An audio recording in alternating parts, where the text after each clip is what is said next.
Good morning, church. It's a joy to be with you today. And today we're be studying out of Hosea chapter 3. Chapter 3 is only 5 verses, but you might say that it's one of the greatest prophetic messages in the Word of God. The storyline hasn't changed. The Lord is still calling out his people to return to him. And using the marriage of Hosea and Gomer as the illustration of his love. So this is about love and restoration. And let me give you a little background. In 931 BC, Solomon died, and Rehoboam, his son, was going to be reign in his place. And there was some rebellion between the tribes, and 10 of the tribes called for Jeroboam to rule over them. And that's the way it was split up. Jeroboam was over the northern kingdom and Rehoboam over the southern kingdom.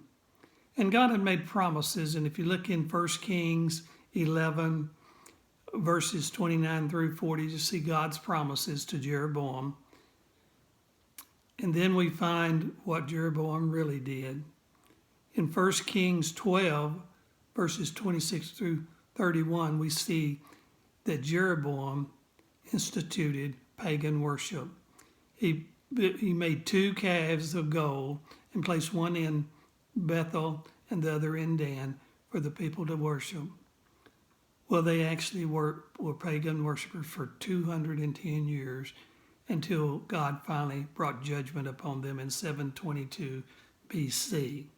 Now, during that time, they had 19 kings reign over them, and they had 0 good kings, not a one of them. Everyone did evil in the sight of the Lord.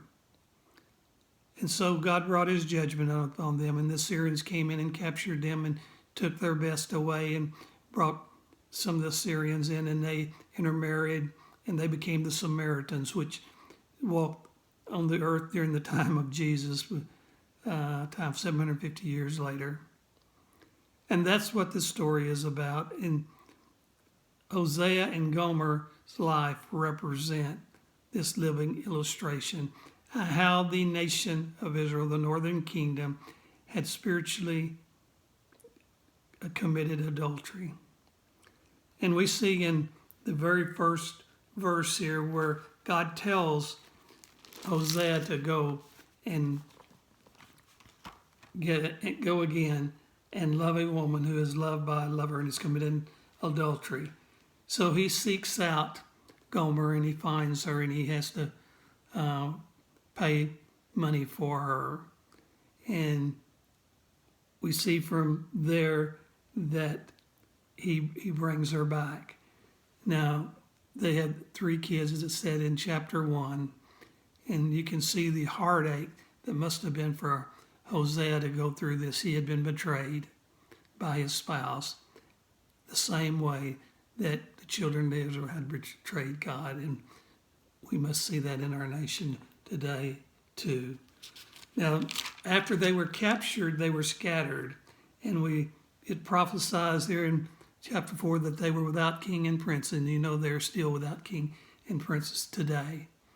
And then it prophesies that after the children of Israel shall return and seek the Lord their God and David their king, and they shall fear the Lord and his goodness in the latter days. Well, that happens to be the end times, the great tribulation and the millennium, that they turn to God. And the king is the Messiah, David from David's lineage. And I hope you enjoyed the lesson. It's a heartbreaker to me to see what they went through and the betrayal that happened. And it just shows how much we must hurt God when we sin.